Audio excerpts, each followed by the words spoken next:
म्हणाले, पण झालं असं, शेवटी जायचंय कुठे? माता. इथपासून प्रवास सुरू झालाय, तो गेला शेवटी मातीपर्यंत. माता आणि माती या दोन शब्दामध्ये एका वेलांटीचा फरक आहे. तो फरक म्हणजे आमचं सगळं जीवन आहे मंडळी. तो फरक लक्षात आला की प्रपंचाची, इहलोकाची खऱ्या अर्थी सार्थकता, यथार्थता काय आमच्या लक्षात येतं. बरं, संतांना कळालं संसार दुःखमय, म्हणून संतांनी आम्हाला सांगावं. नाथ महाराजांनी एकनाथी भागवतामध्ये सांगितलं काय? ऐसे असावे संसारी. म्हणाले संसारात कसं राहायचं? जव प्राचीनाची दोरी, पोरी घरचार मांडिला, खेळ मोडून टाकिला.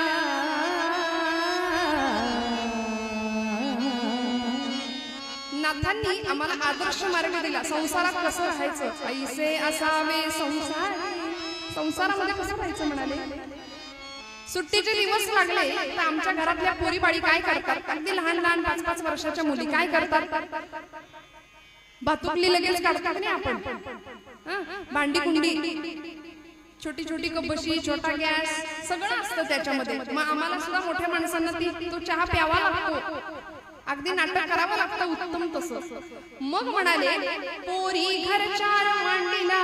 सगळा प्रपंच तिथं थाटतो. गॅस मांडला जातो, भात शिजतो, खोटा खोटा पोळ्या होतात, वरण भात होतं, चहा होतो, सगळं होतं. नाथ महाराजांनी किती सुंदर उदाहरण दिलं प्रपंचातलं आणि आमच्या व्यवहारातलं. बघा झालं असं, दिवसभर त्या लेकीबाळी आमच्या, दिवसभर त्या पोरी त्या खेळामध्ये रंगल्या. सुट्टीचा दिवस होता, चूल मांडली होती, छान प्रपंच चालला, नवरा नवरीचं लग्न लागलं, भटजी आले, कोटी कोटी दक्षिणा दिली, सगळं झालं. असा सुंदर प्रपंच झाला आणि संध्याकाळ झाली, अंधार पडायला लागला की आईची हाक कानावर येते, अगं कारटे चल घरात, किती वेळ खेळत बसशील, अंधार पडलाय, घरी चल.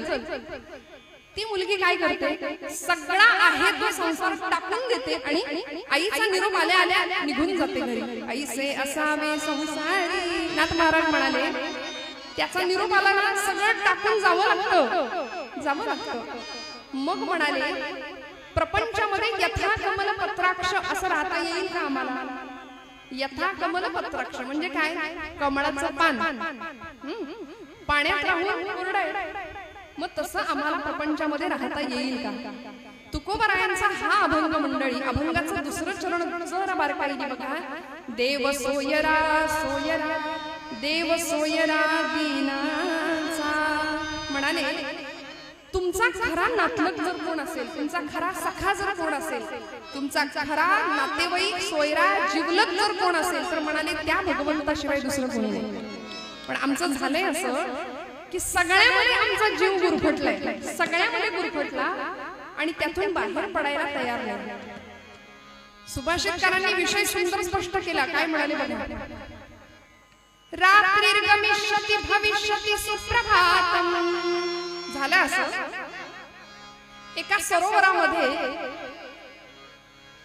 एक भ्रमर शिरला, भुंगा शिरला आणि छान फुलांचे ताटवे फुलले होते. कमळाचं फुल भलं मोठं छान फुललेलं, त्या कमळामध्ये तो भ्रमर गेला आणि काय करायला लागला? घेई छंद मकरंद म्हणत नाही. लोकांना बराच वेळ गाणंही फार वेळ आवडत नाही, फार वेळ निरूपण सुद्धा आवडत नाही. दोन्हीचा समतोल साधावा खऱ्या कीर्तनकारांनी असं म्हणतात. काय करतो? त्यातला मकरंद सेवन करण्यामध्ये एवढा रमून गेला, एवढा दंग झाला की विसर पडला. सूर्यास्त झाला बघता बघता आणि सूर्यास्ताबरोबर ते कमळ आता मिटायला लागलं. निसर्गाच्या नियमाप्रमाणे कमळाचं फुल मिटायला लागलं. पण मिटत असताना सुद्धा त्याला भान राहिलं नाही का? गुंतला. पराग सेवन करण्यामध्ये इतका गुंतून गेला, मोहामध्ये फसला आणि बघता बघता सूर्यास्त झाला. ते कमळाचं फुल, ती कमलिनी मिटून गेली आणि एरवी वेळूसारखा लाकडासारखा कणखर पदार्थ पोखरणारा तो भ्रमर तिथं निष्क्रिय झाला. माझं वाक्य नीट आहे का? तो काहीच करू शकत नव्हता. वास्तविक त्याला पाकळी कातरता येत होती, नाही असं नाही, सोपं होतं काम, पण तिथं निष्क्रिय झाला. त्याला जमलं नाही, कारण त्यांनी मनामध्ये विचार केला. रात्रिर्गमिष्यति भविष्यति सुप्रभातम. आता म्हणाले कशी कशी रात्र संपेल. उषःकाल होईल, प्रभात होईल, मग काय ही कमलिनी आता फुलेल, कमळ फुलेल म्हणाले, निसर्गाच्या नियमाप्रमाणे फुलेल. मग भास्वानुदेशती हसिष्यती पंकजश्री. मग सूर्योदयाबरोबर हे कमळ फुलेल असा विचार तो करत असताना त्याच रात्री झालं असं, इत्थं विचिंतयति कोशगते द्विरे हा हंत हंत नलिनी गज उच्चहारा. सद्गुरुनाथ महाराज की. तो भ्रमर असा विचार करतोय की आता कसं तरी हे कमळाचं फुल फुलेल, मी त्यातनं बाहेर पडेल. पण झालं असं की त्याच रात्री त्या सरोवरामध्ये एक भला मोठा गजराज आला, एक भला मोठा हत्ती आला आणि त्यानं केलं काय, हा हंत हंत नलिनी गज उच्चहार. त्यांनी बरोबर तेच कमळाचं फूल ज्यामध्ये हा भ्रमर अडकला होता ते फूल देठासकट सोंडेत पकडलं आणि दूरवर उपटून फेकून दिलं. देठासकट उपटलेल्या कमळामध्ये तो भ्रमर आता ते फूल कधीच फुलणार नव्हतं. उद्या फुलेल असा विचार करता करता तो भुंगा, तो भ्रमर गुदमरून मेला मंडळी. पण त्यांनी पाकळी कातरली नाही. आमचं असंच होतं, आमचं प्रपंचामध्ये असंच होतं. या मायेमध्ये आम्ही इतके फसतो. म्हणून भगवंत आम्हाला काय सांगतो माहितीये, माझ्याजवळ दोन गोष्टी आहेत. पहिली माझी भक्ती आणि दुसरी गोष्ट आहे माझी माया. बोला म्हणाले काय पाहिजे, माझी भक्ती घ्या नाहीतर माझी माया घ्या. खऱ्या भक्ताने भगवंताला विचारावं, परमेश्वरा या दोन गोष्टींमध्ये अंतर काय आहे, फरक काय आहे सांग. भक्ती आणि तुझी माया दोन्ही तुझ्याच वस्तू आहे, तुझ्याकडच्याच गोष्टी आहेत. आम्ही काय मागायचं नेमकं, दोन्ही मधला फरक काय आहे.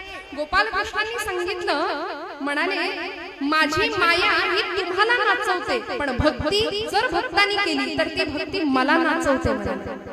हा भक्ती आणि मायेतला फरक भगवंत सांगतात. मग त्याला काय द्यायचंय, त्याला काय आवडतं. तुकोबराय अभंगाच्या पहिल्या चरणात म्हणतात, अंतरीची घेतो गोडी पाहे जोडी भावाची. देव सोयरा देव सोयरा देव सोयरा दीनांचा. अंतरीची घेतो गोडी, त्याला काय हवंय, तो काय घेतोय आमच्याकडून मंडळी. मुळात भगवंताचे सगळे उत्सव हे त्याच्या आवडी करताय का आमच्या आवडी करताय, हा फार मोठा प्रश्न आहे बरं का. आम्ही सगळा उत्सव, सगळा व्यवहार म्हणजे पाड्यामध्ये आज ही परिस्थिती आहे की 7ही दिवस 11ही दिवस उत्तम भजन कीर्तन प्रवचन नामस्मरण या गणरायाला ऐकायला मिळते, त्याचं भाग्य असं मी म्हणेन.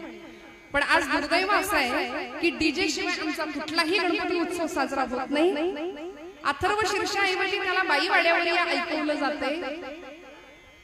आम्ही किती रसातळाला आमची संस्कृती घेऊन चाललो मंडळी, याचा विचार करा.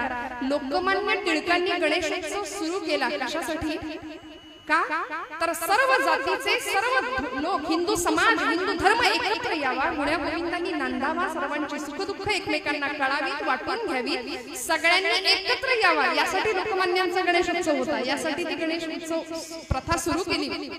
आणि आता जर लोकमान्यांना कळालं असतं की हे याचं स्वरूप पुढे असं होणार आहे, म्हणजे गणपतीच्या मिरवणुकीमध्ये सरकार मान्य व्हायचंच आहे हे जर बंधन अलीकडे आहे आणि होतात आमची मंडळी, हे जर लोकमान्यांना त्यावेळी कळालं असतं ना तर त्यांनी गणेशोत्सव सुरू करण्याची चूक केली नसती असं म्हणेन.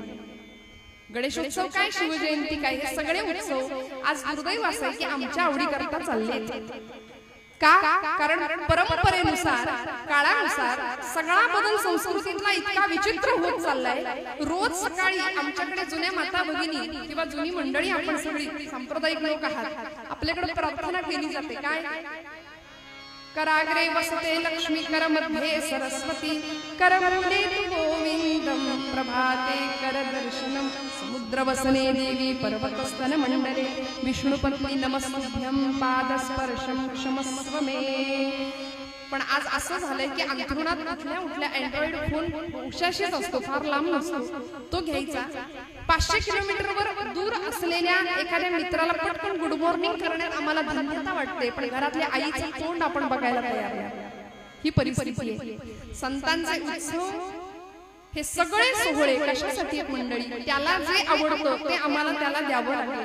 मुळात त्याला काय आवडतं हे जाणून घ्यायचं असेल तर तो कसा आहे हे जाणून घ्यावं लागेल. परमात्मा कसा आहे, गणपती उत्सव कशासाठी आहे, फुटीफुटींचे देखाव्याची स्पर्धा सुरू झाली ना. 11 फूट गणपती, आमचा मंडळाचा 15 फूट गणपती, आमच्या मंडळाचा 51 फुटाचा गणपती. बापरे, पुण्यामध्ये मोठी स्पर्धा चालू असते. तरी यंदा कौतुकाची बाब आहे, 75% गणपती मंडळांनी